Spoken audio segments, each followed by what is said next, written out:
So this is how a typical customer journey works, and if you look at each point, at each click, the customer has something to tell about his preferences, something to tell about her choices, her needs, and like it could be in the very early stages, the customer is thinking of reading her home. It could be a customer who's looking for functional setup with pastel looks, or the customer might be a cost conscious customers. Now these are points, these are stuff which is largely implied at many touch points, and we need to have enough antennas to catch what the customer is really wanting to tell us, some of it which is directly stated, some of which is implied. And that is where, if you're able to do a great job of picking these signals, you are able to create a good value proposition for the customer, which helps you generate a positive bias for your products and services.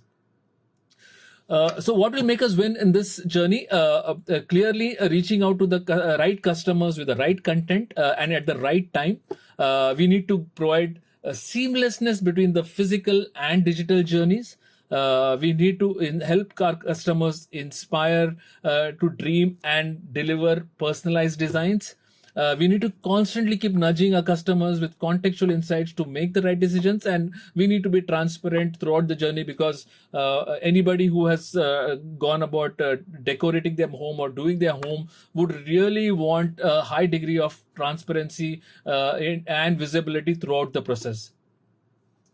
And you can see there are various systems which typically would go on to help you deliver the journey, and these systems need to be integrated at some point of time. For us, we had observed a few years ago that there were quite a few breaks, and we have managed to put them all together. Like you have the website running on Adobe, you would have the commerce running on SAP, you could have a lot of customized applications. We need to ensure that the whole part of it is stitched together, and it ensures there's a seamless, personalized and customized offering throughout the journey at every touch point.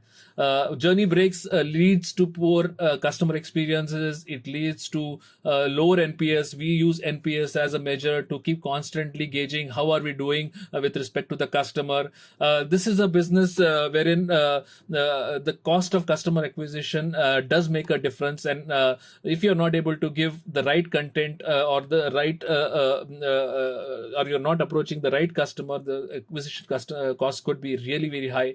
If you're not picking up the customer cues, those customer insights, it's a huge loss of opportunity for us. And in the whole process, we have to be extremely cognizant of the fact that there are privacy related concerns, and you'll have to manage the identity of the customer from anonymity to being a known customer, respecting the privacy concerns throughout. So, with this context, we felt that we really need to have a technology piece or a digital capability which will allow us to navigate through this journey, and we chance to get upon understanding an emerging area called customer data platforms. And we believe that customer data platforms could answer a lot of the problems or challenges which we were foreseeing as we go ahead in this journey. One was we wanted to really have an omni-channel experience which is consistent across the physical and digital channels. If a customer goes and checks a certain wallpaper or has a preference for floral shades on the website, can you ensure that the same preference is carried along in the journey when the customer visits the physical store, and he is he is shown some of those things which he would have probably liked earlier. The other challenge in the omni-channel thing was in terms of huge amount of structured and unstructured. We really wanted a platform which could manage this in a way which would allow us to create a great experience. Second was the need to provide context-aware insights for better customer experience and conversation is every touch point. We wanted, since there are so many touch points where the customer enters, we wanted to ensure that the person who or the self-service interface which is managing the customer interactions is able to provide the next best action for the customer at that point, so that we take the customer smoothly from that point to the next logical point. And that's where we wanted a framework which is powered by AI and ML. third and most important, in terms of how do we have the entire source of data at one place, so that you have a single version of the truth and you can run effective marketing campaigns, you can run identity and governance projects, and it becomes a great oil for advanced data analytics. So these were our considerations, these were our compelling reasons to get into a CDP. We did go about looking at multiple CDPs at that point.